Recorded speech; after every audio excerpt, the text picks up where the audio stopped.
Hello, this is David Norman, and this is the Break It Down show. That's right. The Break It Down show. Yes. Yeah.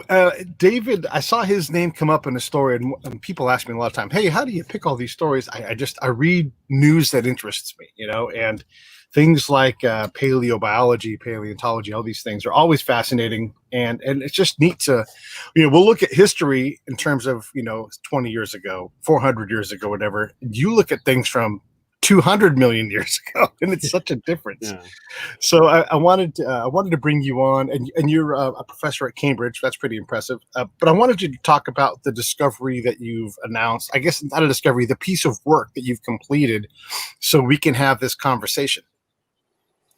Yeah, it's this is a sort of belated publication. I've done a series of what are called monographs, where you're actually doing the work on your own.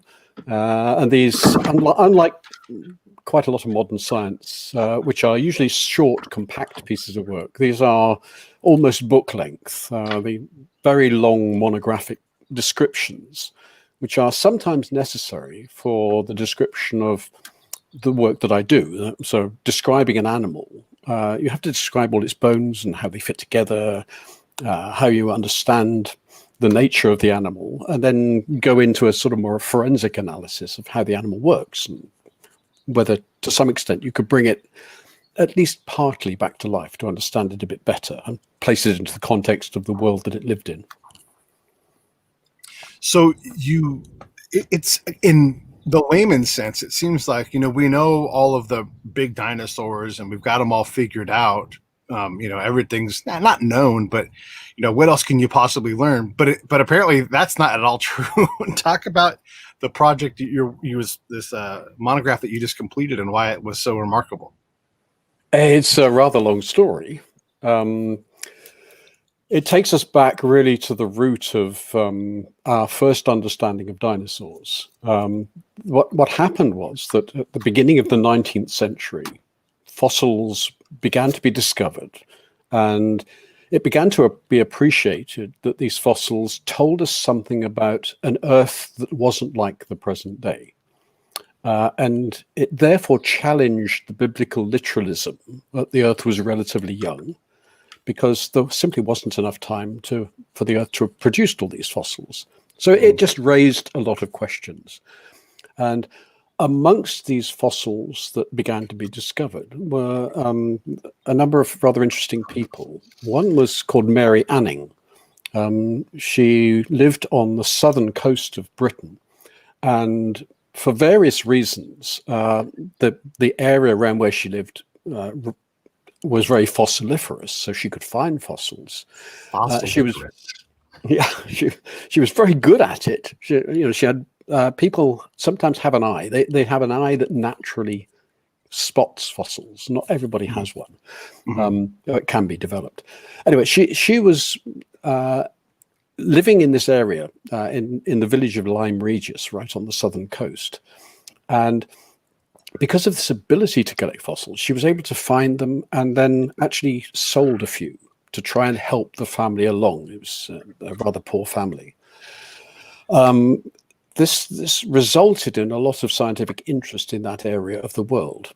And sadly, this woman, who was born in 1799, died in 1847. So she didn't live for very long. Unfortunately, she died of breast cancer. But she left this sort of legacy that you could find fossils. Fossils could be very interesting for science and for understanding the history of the world. They revealed worlds that we didn't understand. They probed frontiers of science in an interesting way.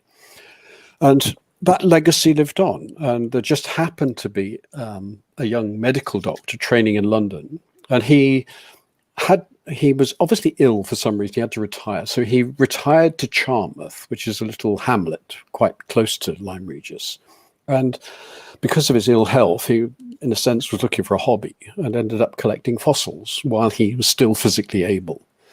And lo and behold, he found a few fossils. And at that time, the world expert, in a sense, on all these sort of fossils was a chap called Richard Owen, who was based at the British Museum in London. And James Harrison, who was this man, sent this small bundle of fossil bones to Richard Owen because he knew about fossils. Now, Richard Owen was quite famous in the study of dinosaurs because he, in 1842, invented the name dinosaur. Oh, okay. In a sense, it was something that was building up, but it was also remarkably intuitive. All that was known at the time were a few teeth, a few limb bones and odds and ends, the very fragmentary remains of a few animals. And what he perceived was that these were so different from any reptiles that live today that he sort of categorized them together and said, we've got to recognize these with a different name. There's nothing like them today. And he said, well, I'll call them dinosaurs.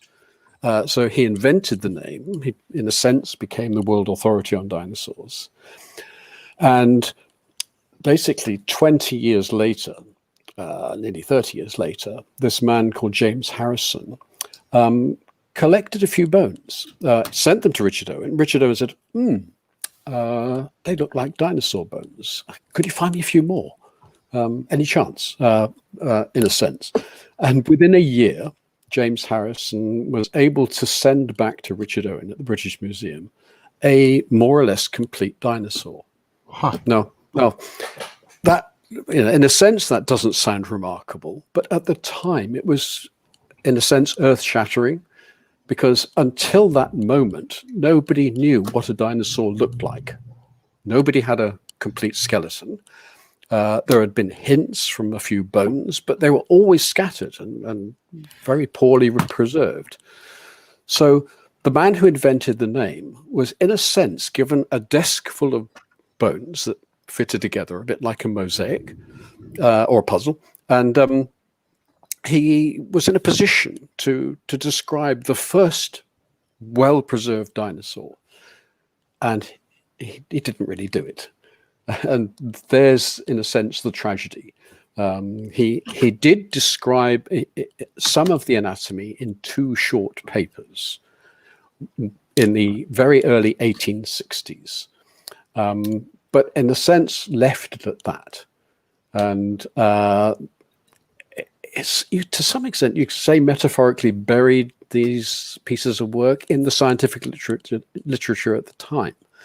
And ever since, the name Scelidosaurus for these dinosaur remains has been known. We've known about it. We've known a little bit of the descriptive work that Owen did, but it's never been followed up. Owen never did a proper descriptive analysis of the animal, put it into its context, or even reconstructed it so that we knew what it looked like. So it was a sort of huge opportunity missed. Now, there are reasons, I believe, why Owen missed the opportunity, which we could go into. Let me ask a question.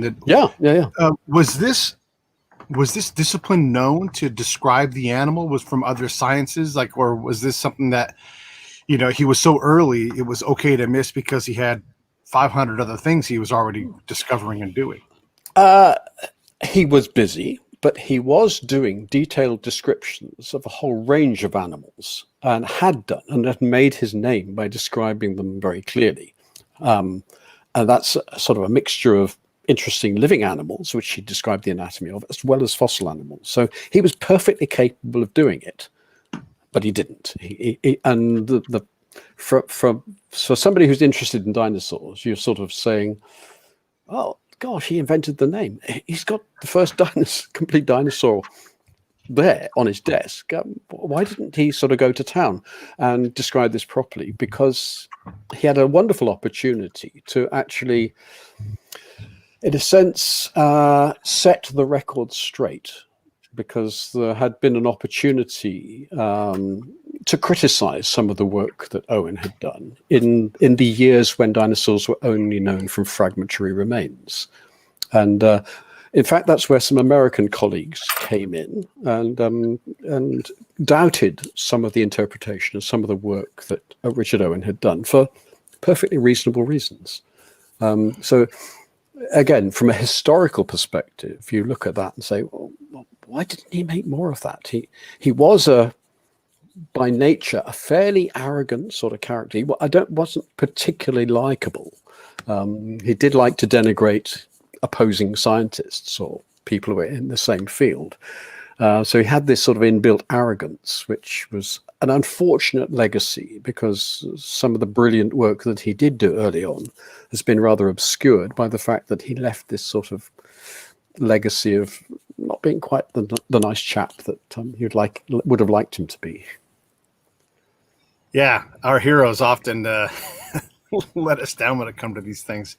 So is this a collection of bones, or when you find something like this, how do you know when that animal stops? And this lady who had the eye for finding these things, did she have the academic background to say, hey, this is going to require specific tools, or are they literally just pulling this stuff out of the side of the cliff? In a sense, pulling the stuff out of the side of a cliff. Okay. Mary Anning was untrained. She was a truly remarkable woman. She was finding lots of seashells of various sorts. Her name is sort of personified by that tongue twister. She sells seashells on the seashore. That's a memorial to Mary Anning's work, because she did find fossil seashells. That's incredible. Yeah, and in fact, some of the early, what we would now call paleontologists, who were very interested in fossil animals, would go down and meet her and try and persuade her to give them fossils or buy them from her. And she would often be quite critical of these guys because she sort of understood the anatomy of some of the reptiles that she was finding better than they did. So she would often correct them, and so did some very accurate sketches of the things that she found in the cliffs, and collected them and used those sketches to sort of inform the scientists by letter of what she'd found. We've even got some of her old sketches in Cambridge from things that she'd sent to a chap called Adam Sedgwick, who was an equivalent geologist at the time, who actually bought some fossils from her. So she was not trained. She was not academically proficient in a traditional sense, but goodness me, she learned a lot of basic anatomy just by simply studying things she was finding. So she was self-taught and very impressive because of that. The slightly annoying thing is that she found some spectacular fossil reptiles. She found some ichthyosaurs, these dolphin-shaped marine Jurassic reptiles. She found plesiosaurs, which are sort of flippered animals with some have very long necks, characteristically marine creatures. She found the first articulated skeletons of these things in Lyme Regis, and this had a big effect on science at the time. Nobody had ever seen anything like this. Trying to classify them was a real problem. Slightly frustratingly, there's no real record of her finding any of the Scelidosaur material. I think she might have, because there was a guy called Henry de la Beche who became director of the British Geological Survey, who befriended Mary Anning, knew that she was quite hard up and her family was rather impoverished. And he was a very gifted caricaturist. What he could do with a pencil was quite remarkable. He made a sketch of a combination of the animals that she had discovered at Lyme Regis, and he created a sort of 3D marine image of a sea sort of cut away, and all the animals swimming around in the sea, as a sort of reconstruction of Dorset as it was in this ancient period of time, totally unlike the present day. This lovely sketch was turned into a series of prints that were then distributed and sold, and all the income from the selling of those prints went to Mary Anning to help support her. And so when you look, as sometimes you do, I looked in detail at that sketch that de la Beche had created. He's got ichthyosaurs and plesiosaurs and these strange coiled ammonites and various fish, all the things that Mary Anning had found, even a flying reptile, pterodactyl, that she had found in the rocks in Lyme Regis that had crash landed into the sea. And he also illustrated a crocodile. amongst Huh. these. Now, the curious thing, there are no crocodiles down at Lyme Regis, but the fact that this animal has studs on its back, like the bony plates that you find on the back of a crocodile, is exactly the characteristic of oh dear, sorry, that's my phone. It's okay. I'm wrapped. I thought, oh dear, what happened? Yeah. So the fact that de la Beche had created this image of a crocodile when there are no crocodiles known tells me that actually what they'd found was some bony studs that fitted onto the back of an animal, and that's exactly what Scelidosaurus, this dinosaur, has. So she may well have found studs, and any intelligent person was, well, that's probably a crocodile. Well, we don't know of anything else that's got studs like that. And right. So, absolutely fascinating what she did. In her time, was it remarkable for a female to take on and develop this level of expertise? Or was absolutely? She was an absolute pioneer in terms of the collection of fossils. And also, inadvertently, the study of fossils and the advice that she gave to these eminent professors who came down from Oxford and Cambridge and tried to persuade her to give them some of her fossils. So she was a remarkable woman. There's no other way of describing her. Right. Yeah, I mean, you have people like this, but like Gertrude Bell would be the same thing from my kind of line of work, where she goes off and walks all around Arabia, and everybody's like, you can't do that. She's like, but I'm good at it. Yeah, absolutely. Yeah. So she is always like, what do you get for a fossil back then? Like, what do they pay her? $50? Is she always like, is she incented by a financial motive to go out and do this and forever behind, or she needed the money? What had happened, the father of the family had died when she was in her childhood. So the family, because he was a carpenter and they needed his income because there was no income coming in. They needed some alternative sources of money. And they found that collecting fossils allowed them to sell it to gentry because, again, by coincidence or by good timing, these resorts on the south coast of England began to be visited by the gentry because bathing in the sea became a healthy thing to do. So these resorts started to develop, were attracting people with a certain amount of money who, at that time, there was always a percentage of people who'd like to build in their own houses cabinets of curiosities. So they could sort of show these things that they'd collected by whatever means as a part of showing them what cultured people they were, how well they understood the world, and etc. So building collections like that was regarded as a useful hobby, and therefore the selling of fossil specimens became a potential source of some income. And since Mary was good at finding these things, she created some rather interesting opportunities to collect fossils. One of the best ones, I think, is she was selling what are called bezoar tables. Amongst the fossils that she was finding a lot of what appear to be what are called delicately coprolites, fossil droppings. These mineralized objects, which are sort of slightly coiled, if you cut them in section, they look rather pretty because there are little fish scales and hooks from belemnites and ammonites, things like that. And you can put them together as a series of little plates and then cement them onto the top of a table. And there are these things called bezoar tables. And the beautiful thing was you get these delicate women sort of sipping cups of tea off bezoar tables, not knowing that what they're doing basically is drinking off tables of petrified shit. Yeah.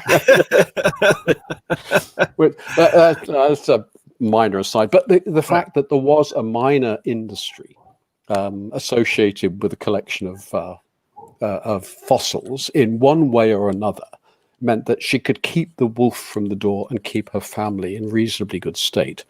And then when she started to find these very large, totally new marine reptiles, then there were opportunities to sell these things for, as you say, the equivalent of somewhere between 30 and $50 would be quite a reasonable amount of money for a well-preserved specimen. And some museums or private individuals who are wealthy enough would be relatively happy to pay that. When I was in Iraq working, we were driving over these mounds, and anywhere you drive in Iraq, there's old stuff just 2 inches below the surface, and it was a burial mound basically, and there were jars and all kinds of, and we were just scooping the dirt up and throwing it into these baskets to make barriers, so literally teacups completely preserved. You're like, what is that? And we just had no idea. So I can't imagine that they knew much about this stuff. Like, it belongs in a museum. I mean, if you sell 100 pieces of a dinosaur to these curio cabinets all over the nation, did we lose any big knowledge from that? Or is there enough dinosaurs there? You're like, yeah, whatever, we've got plenty to study. We'll never know.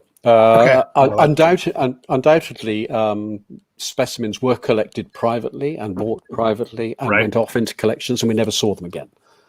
Some of them could be spectacularly important, simply because fossils, generally speaking, are rare.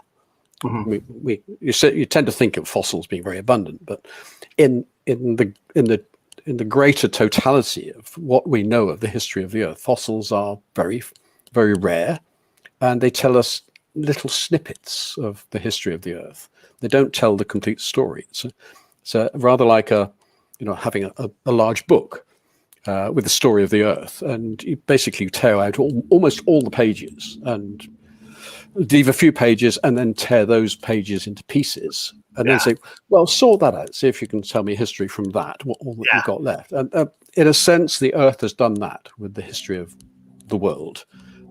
Because of the processes of erosion, which have destroyed the rocks and destroyed the fossils they collected all the time. It's like at Charmouth on the seashore.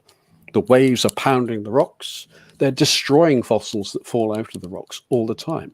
So, in fact, the local city or county authorities and the local town authorities say, please go down there and collect. It's better that they're collected than actually allowed to be destroyed by natural processes of erosion. So actually collecting fossils is seen as one of the holiday activities that you can undertake while you're down there. And the hope is that, by sheer luck, somebody might find something really important and hopefully take it to the local heritage centre or museum and say, oh, what's this I found? And hopefully science will be improved by random serendipitous discoveries like that. Speaking of serendipitous discoveries and fossils, you found an academically fossilized fossil, and so you got into your creature. How did you find this thing that had been sitting there for like 170 years? It's a curious story. My PhD supervisor was at the Natural History Museum. I did my doctorate at the Natural History Museum in London and King's College London, a sort of joint thing. And my supervisor was in the process of having acid preparation of the skeleton of Scelidosaurus that was given to Richard Owen.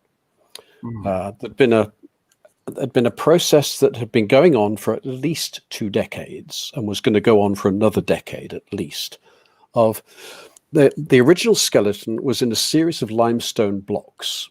So you could see parts of the skeleton, but you couldn't see the whole thing. And what we discovered was that by using basically vinegar, sort of dilute acid, you could dissolve the limestone in which the fossils were embedded and reveal the bones. And eventually they would all fall out more or less complete and undamaged. So some technicians were when I was a doctorate student, were working on the skeleton. I would look over their shoulders and, oh, wow, there was, at the time, there was a skull, a beautiful skull in 3 dimensions being prepared out. It was, at the time, by far the best 3-dimensional skull of any dinosaur known. It's just beautiful. Oh, wow. Yeah. And there's a sorry tale to tell with that. But I would be looking enviously because my doctorate supervisor in the museum had said, no, I'm going to describe this. This is my job. So hands off, basically. Yeah. And hands off to everybody else, incidentally. In truth, he would never have done it, and he never did do it, which was a tragedy, really, but that's just the way life goes. Right. And the task of describing the animal, in a sense, passed intellectually to the next generation, to me. And I started work on this, but it's a huge task. So it was taking me quite a long time. In a sense, there was a need for some sort of prod to make sure that I did this, eventually published the damn work. So what happened was that as the way things go, I was working on something else, a South African animal. And I did some detailed work on that, which I published in about 2011. And while I was doing that and preparing it for publication, I sort of thought, no, there's some strange anatomy here that doesn't make sense in a traditional sense of understanding dinosaurs. So what does that anatomy mean? That prompted me to then do some more research and take on another doctorate student myself and examine some of these issues. And in 2017, we published a speculative paper where we said, actually, the relationships we understand and have traditionally understood with dinosaurs is perhaps questionable. There's this 130 years of consensus. I'd fallen into that consensus. Everybody else had, without question. But our work seemed to suggest that actually the consensus is wrong. So the family tree is wrong. And that shakes perceived knowledge, and shaking a tree has got to be a good thing. From a scientific perspective, shaking up a consensus, making people rethink cherished ideas has got to be a good thing, whether we're right or wrong. Right. So the shaking process then led to, in a sense, a reconfiguration of the family tree, and it had implications. One of the implications was that the type of dinosaur known as an ornithischian dinosaur, and Scelidosaurus from Charmouth is an ornithischian dinosaur, first appeared in the earliest Jurassic period. Okay. The dinosaur from Charmouth, called Scelidosaurus, is a very early Jurassic dinosaur. So all of a sudden, it sort of racks up the sort of interest level. Say, this is a very early ornithischian. What's it like? So you then step back into the literature. What do we know about Scelidosaurus? And the answer is not very much. All we've got is Richard Owen's early work. So, I was then prompted, come on, get off your backside, finish the work on Scelidosaurus, get it published, because this is now increasingly important rather than just being an interesting historical artifact. It's actually something that's probing the origin and relationships of the earliest dinosaurs of this particular group. Right. So there's the fuel for the fire that's necessary to get me to actually finish and write on this series of monographs, which is tedious to say the least. I mean, it's a lot of very hard work. I've been sort of chained to a drawing table, drawing bones and describing bones. It's not glamorous. It's really quite hard and very laborious sorts of work, but it's worth it if you're sort of putting in place the foundation blocks for an understanding of that type of dinosaur, and then comparing it to other sorts of dinosaurs to unravel some aspects of the relationships and the process of evolution that may have been going on in the early Jurassic. You put a pin in an aside, and I want to come back to that. Something happened with the skull or whatever. Yes. It's a rather bitter story, really. I'm not going to use the man's name, but there was another person working on fossil fish in the museum, in the Natural History Museum. And from time to time, they would show groups of visitors around the labs, just as part of the public outreach of the museum. Sure. And this guy took a group of students or visitors down to the museum lab and showed off this beautiful skull that a chap called Ron Croucher had spent the best part of 20 years preparing this in acid. And it was beautiful. And I think he was pointing at it with a pen or something, and he touched the side of the skull near the teeth, and it made the whole of the side of the skull collapse.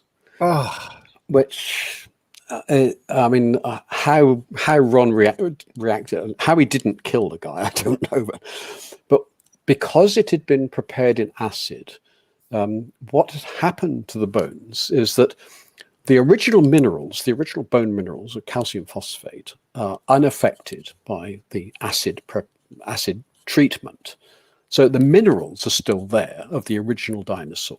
They're not, it's just the original bone material. But it was supported by the mineral, calcium carbonate, that had embedded the original skull. So the limestone, calcium carbonate, had been bubbled away, and all the limestone or the carbonate had infiltrated the bone. So that had bubbled away as well, leaving this very delicate honeycomb-like bone structure.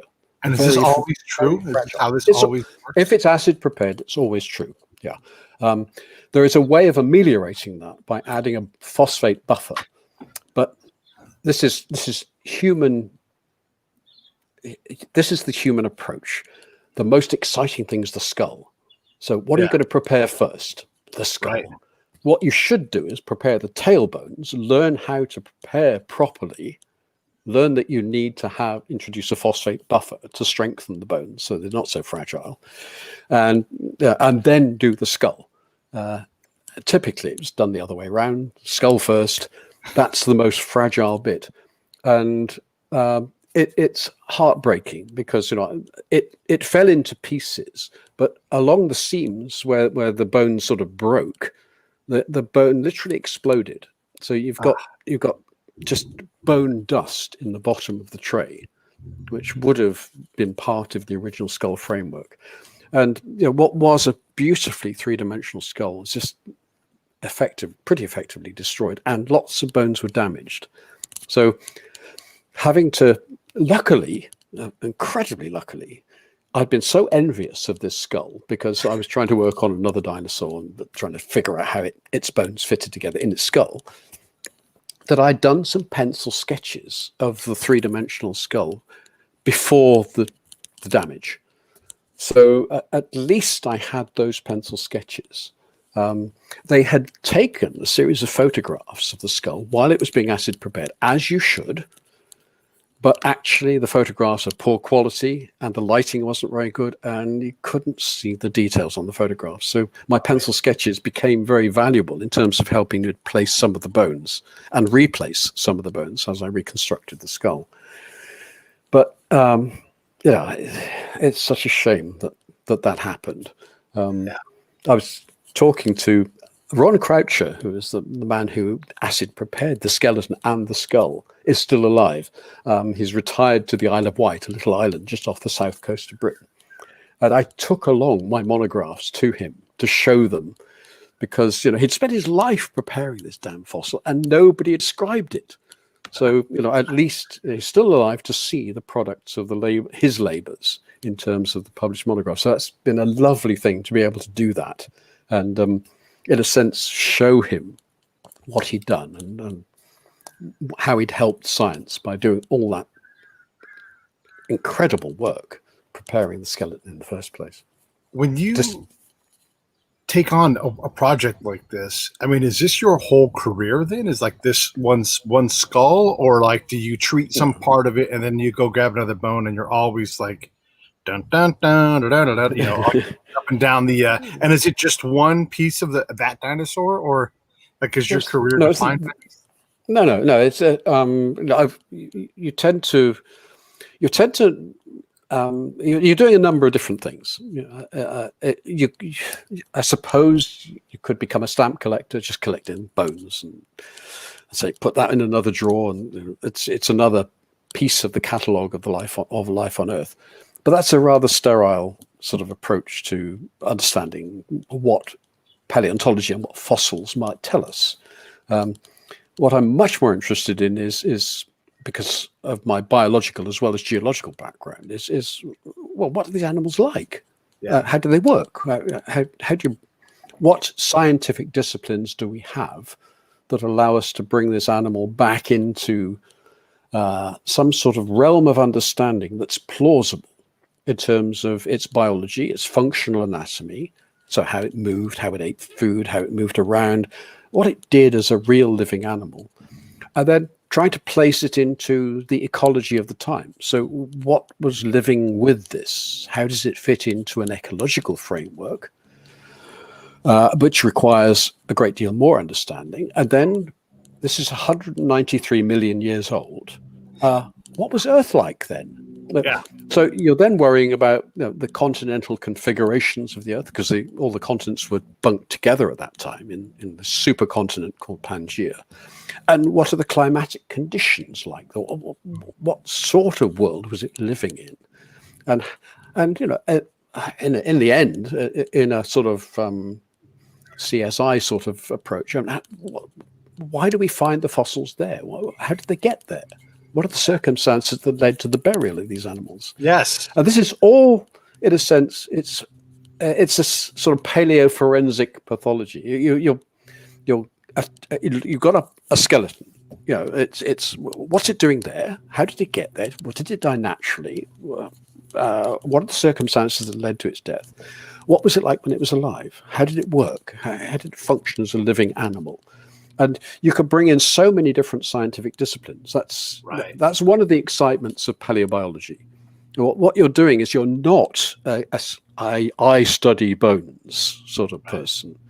What you're trying to do is you're bringing in engineering design, chemistry, a bit of atmospherics, ocean science, climate change, geophysics.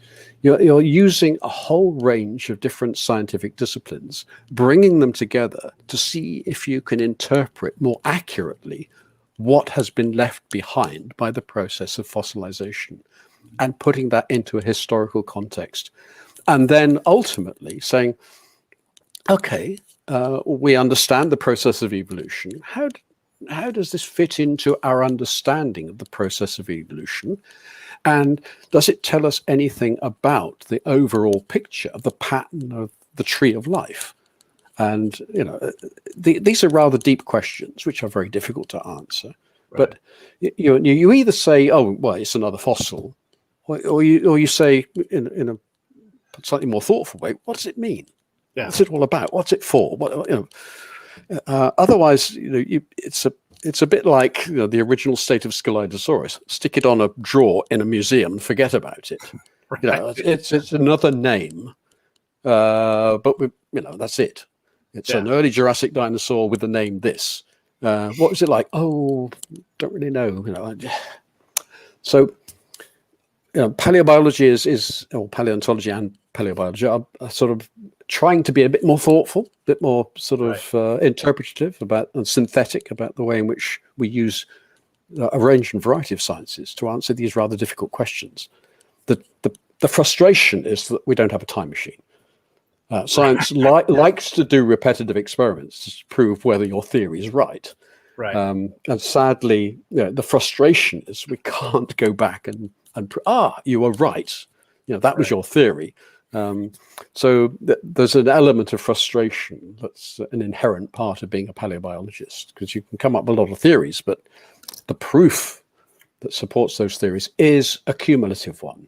This is my theory, and I need a whole range of other people to come in and say, well, that fits with this, and that fits with that, and that fits with that. So, there's a sort of corporate willingness to accept that general theory.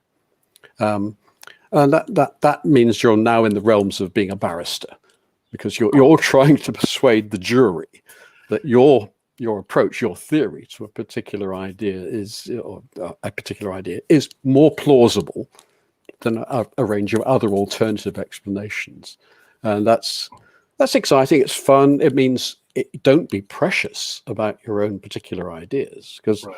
the chances of them being right in the long term are not vanishingly small, but they're not great. Yeah. Don't have a big ego, because you're likely to get sort of shot down from time to time, and just take it on the chin, because it's all part of the process of learning and understanding. And surely that's all we're trying to do. Yeah. Wow. So many questions with that. So when you go to paleo court as a barrister, do you have to wear a wig? You'd like to think so in Cambridge, wouldn't you? No, So when you, no, I don't wear an academic gown either. No. good. No, and you're wearing a sweater, but not tweed, so that's all right. Yeah. Curious about this. Things like political science, where you have to have a lot of disciplines around you, and you can't master all of them, so you often will bring someone else in. Mm-hmm.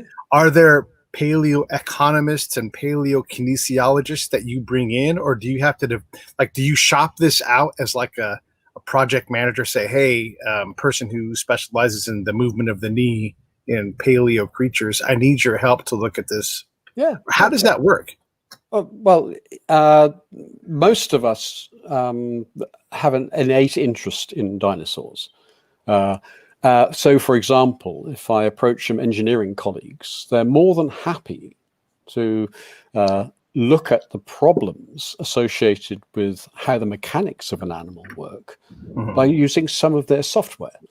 So it can range between the technology, so high quality CT scanners for looking at bones in 3 dimensions using normal CT scanning technology, and then the software to interpret the images is an integral part of the work that we now do. Then when you add to that, if you've got these 3-dimensional images, the ability to then actually test these structures in space by looking at their material properties and considering, as a civil engineer might do, you can build a virtual bridge or a virtual skyscraper and know the material properties, and in virtual space test that against wind velocity or other forces, even earthquakes on the west coast of America, so that these things have a good chance, if they're built of the right materials, of standing up. Well, nature builds its own skeletons, its own structures out of known materials. The materials are calcium phosphate, the normal bone. Most of the time, that bone has a typical structure that we understand because we've done experiments on living animals. And you can feed that sort of data into a structural reconstruction of a dinosaur or a limb bone or parts of the skeleton, and then test those against the forces that might impact that skeleton, to look at how strong and how resilient and how able these animals are to withstand the forces, which, when you're dealing with very large dinosaurs, Scelidosaurus is not a very large dinosaur, but when you're dealing with super large dinosaurs, obviously the forces that act on their limbs are critical in terms of how big is the limb, how strong is it, and so on. So if you can bring in engineers to help with the business of trying to deduce how strong and how mechanically able these animals were, then it's great, and it's a synergistic relationship that is very useful. Yeah. Again, so many questions. This is great. So when let's say that you were hired by the dinosaurs in your time machine, and you go back and you're like, hey, I'm going to be a consultant. Here are situations you guys want to avoid, because it tends to go bad for everybody here. Like, see this mountain? It's going to slide off in a couple of weeks, and you're all going to get buried underneath. What would be your most common outcome to have these environmental impacts on a dinosaur to encase them in enough earth that turns them into a fossil? And then, is the contents of their stomach ever fossilized, or is that biomass just destroyed? Very, very rarely, but sometimes you do. You have things called cololites, which are the sort of intestinal structures that very rarely, but occasionally, get preserved. There's a bit of argument about what they actually are, but quite often there are some elements of remains of that. The preservational conditions are critical. What you want is relatively rapid burial and an ability to encase the fossil relatively quickly. There are a variety of circumstances. So, I mean, a mountain collapsing is not the sort of event that you want to preserve fossils, because there's a lot of feedback here. Yeah. Is that you or me? Anyway. I don't know. I don't hear it, so I don't know. Okay, it sounds like an airplane, but that's because there's an airplane flying overhead. No, it's not here. But so what you don't want is a lot of physical damage. So, big rocks and mountains falling down are going to smash things to pieces. In the case of Scelidosaurus, I can just give you this classic example. What you appear to have, judged by the geology, which I'm looking at, is dinosaurs are preserved in beds of limestone within a sequence of clays. Now, the clays are very fine-grained and don't allow water to percolate through. Clays are natural waterproofer. But the dinosaurs are preserved in beds of limestone between the layers of clay. And the reason that you have these limestone layers is that what's happened is that the clay is laid down in very quiet waters. But every so often, there's a flash flood, and water of higher energy brings in more grainy material and drops it on top of the clay. Now, that creates porosity. So water can then flow through the sandy material. Now, the flash flood might have drawn down the body of a dinosaur. So the dinosaur is buried in this sandier material.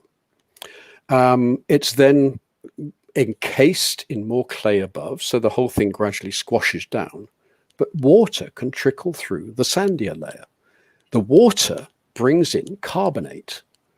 The carbonate cements the sand and encases the dinosaur beautifully. So the bones aren't too crushed and they retain their three-dimensional shape.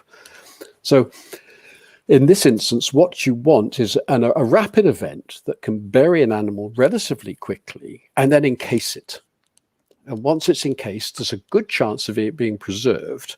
And what the earth needs to do then is, after it's been petrified or preserved, turned to stone, it needs to be lifted up out of the water and eroded away. And there just has to be some individual coming along and finding the edges of these bones and collecting them. And you can obviously appreciate that a huge number of fossils are going to get washed away or eroded away under those sorts of conditions. And it's only occasionally that you're going to be fortunate enough to get somebody coming along and say, oh, I think that's a fossil bone there, and digging in and finding a skeleton. So are these mass casualty events when these things happen, where there's 200 dinosaurs around a drinking spot and then a flash flood comes? Or very rarely they can happen, yes. Okay. And I'm suspicious that there may have been the occasional flash flood event that's washed down Scelidosaur dinosaurs that were living in the upland area around the area it's now Lyme Regis and Charmouth. That these events have washed down several carcasses, because what's happened over the last century and a half is that occasionally skeletons of Scelidosaurs of different ages have been discovered, little ones as well as big ones. And they've just cropped out on the seashore or in the cliffs from time to time. So there's clearly a reasonable abundance of these things around that were caught perhaps in flash floods and have been preserved. So there must have been a fair number living on land, but we have no idea how big, whether they were herds, whether there were large numbers of them or what. Because at the moment, rather curiously, they're only known from Charmouth. Okay. That, in a sense, doesn't make sense. They were living in the Jurassic when all the continents were together. Right. They had legs. They could walk everywhere. So given long enough, they could spread all over the world. So why aren't they found in North America, South Africa, Russia, in beds of the right age? At the moment, they're not, which is very, very unusual. So at the moment, they seem to be pretty much endemic or unique to this part of Dorset on the south coast of England. Very strange, very counterintuitive. Yeah. The other thing I've been thinking about as I've read about and learned more about these long scale historical events is that Darwin starts to break down, where survival of the fittest works until something resets everything, like an asteroid comes along. And then all of a sudden, yes, survival of the fittest, but what was fit a minute ago is like it's all dead. And so we have a complete resetting of these things. Is that in any way an accurate way to look at this when we have these cataclysmic planet scale events? Yeah, that's one of the major impacts of the work of paleontologists over the last 5 decades. There was a long period from the 1930s through to the mid-1970s when the work of people on fossils was pretty much dismissed as irrelevant. It was literally categorized as stamp collecting. Oh, it's another T-Rex, or it's another Brontosaurus, or who cares? Put it in a museum. It's not really advancing science in any great way. Why bother? That was the view of evolutionary biologists. So in a sense, we were dismissed as stamp collectors and little more. Then in the 70s, people started to say, well, how much can we tell from the fossil record? Can we look at the bigger scale of time? You neontologists, you neo-Darwinians, you people who are working on evolutionary problems are constrained by 2 dimensions. You're living in the present day. You're trying to deduce evolutionary solutions to problems based on our understanding of what's happening today. You can't go back in time. What do? We study time. So what does time tell us about the changes in the history of life on Earth from the fossil record?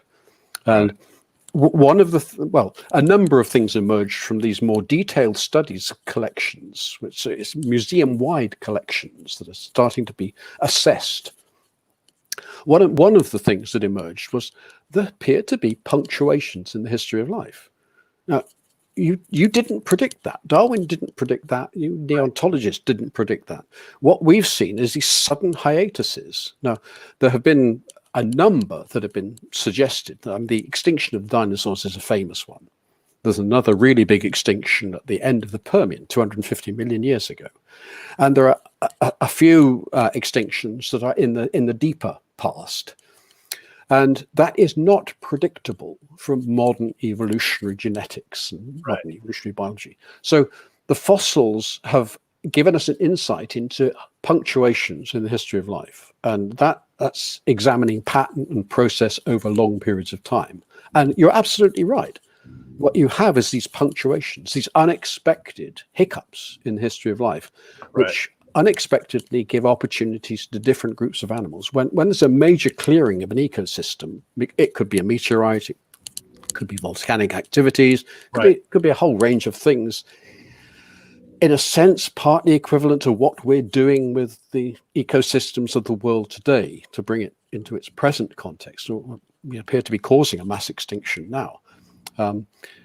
Provided we don't destroy everything, then there will be survivors. And we can't predict what those survivors will be and what their characteristics will be that allow them to survive and progress and develop a new ecosystem in the future.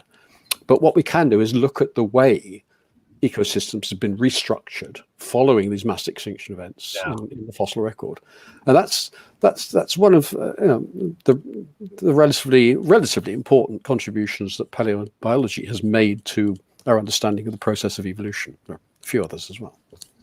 Are there common natural responses and advancements through the as species do adapt? We wipe everything out for the most part, and then it's like, oh, by the way, wings keep coming back, or whatever it is, thumbs or whatever. Is there some kind of common adaptation that leads to domination of an ecosystem?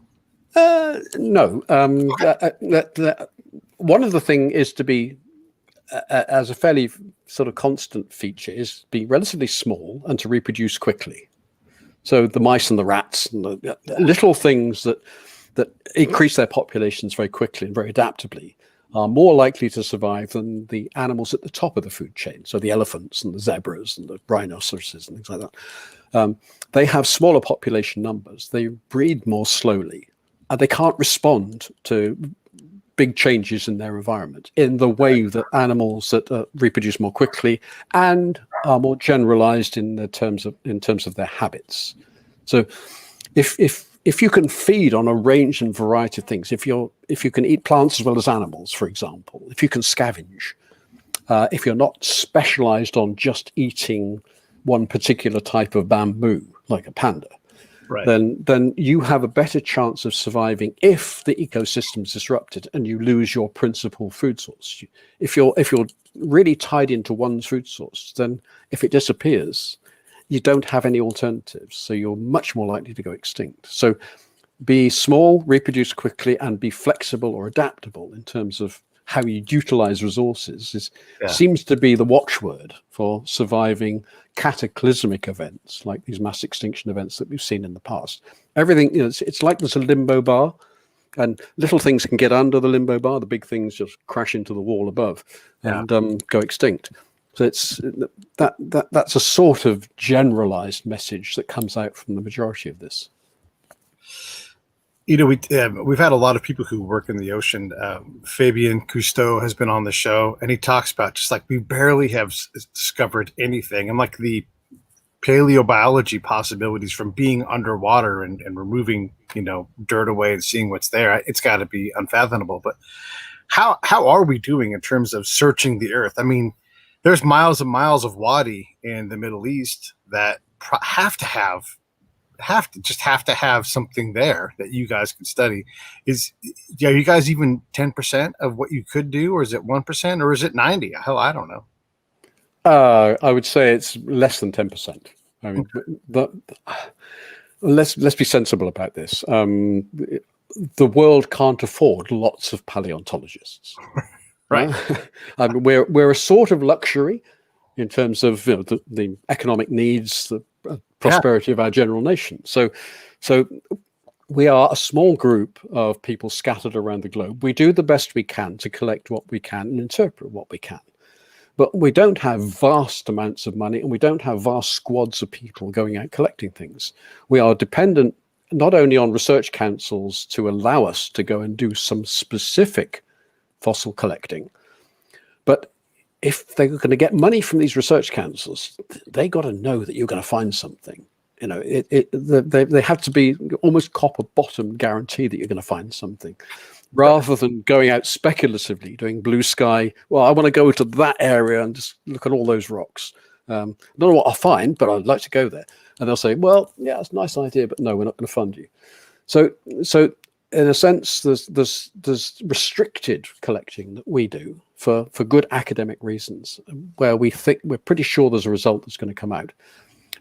And then there's actually a lot of amateurs, a lot of people who are keen fossil collectors who go out and collect fossils because they just love the excitement of discovering something. It is a wonderful feeling to actually dig away a rock and finding a bone. It's an incredible feeling, or seeing a shell. And that can get into the blood. So we're also dependent on lots of people who just love collecting fossils and help us. In truth, Scelidosaurus, the thing we've been banging on about for the last hour or so. There's a man called David Soul, who's one of these private fossil collectors based in Lyme Regis, who almost single-handedly has collected a really fine skeleton of Scelidosaurus that's really supplemented the work that I've done. It's been really very valuable. And working collaboratively with him has been really important as part of that. I didn't go down and find the damn skeleton. I don't have time to go down and just camp out on the rock outcrop and wait, because I've got a job to do here in Cambridge. Right. But if you've got people who have the time and the inclination and develop the eye, that eye of experience, so they can look at a rock face and, look at that. You don't see a thing, but what they see is a sort of glimmer of a shape. Yeah. That's the sort of hint. That's all the hint they needed to know that there's a fossil in there that's worth collecting. And you only get. I've been on several expeditions to various parts of the world, and I need about 10 days. Well, you're sort of walking across the rock horizons, rock exposures. So you don't see a damn thing. Yeah. And then after, it's 5 to 10 days. That's a fossil. Right. Your eye sort of gets the sort of the appearance of fossils in that geological exposure. But you need, there's that lag. And I'll then know that, oh God, I've been walking past fossils for the last 10 days, presumably. I just haven't spotted them because my eyes weren't tuned to what a fossil actually looks like.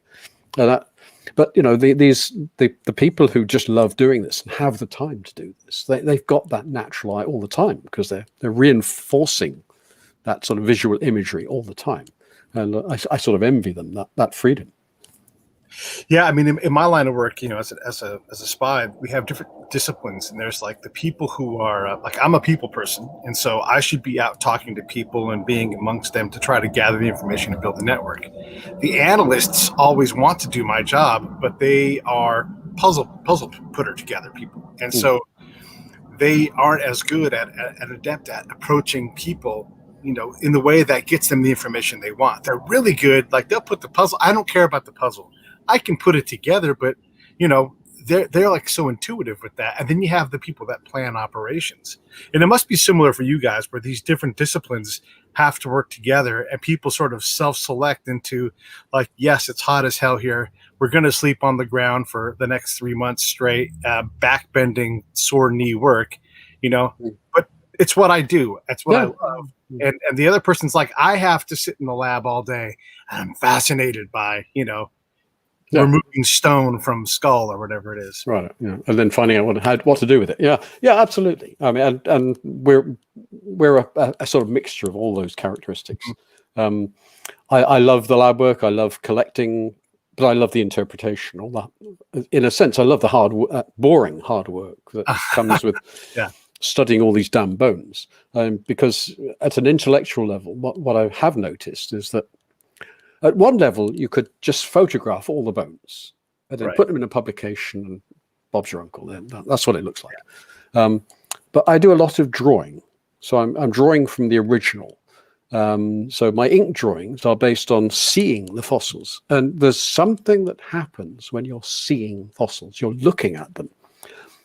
Something intellectually is going on up there, and that often I found results in a process of subtle questions that why is that like that? It's not oh, there's a bone. It's why is that lump there? Why is that like that? There's more of those there. Why? You ask a series of rather fundamental, rather simple questions, I suppose, and that prompts you to start thinking more seriously about the animal and what it's telling you, whether there are messages hidden in the structure of the animal that are telling you something about how it lived. And that's what I find actually rather interesting, the way that strange process that I've noticed sequentially through my career tends to happen.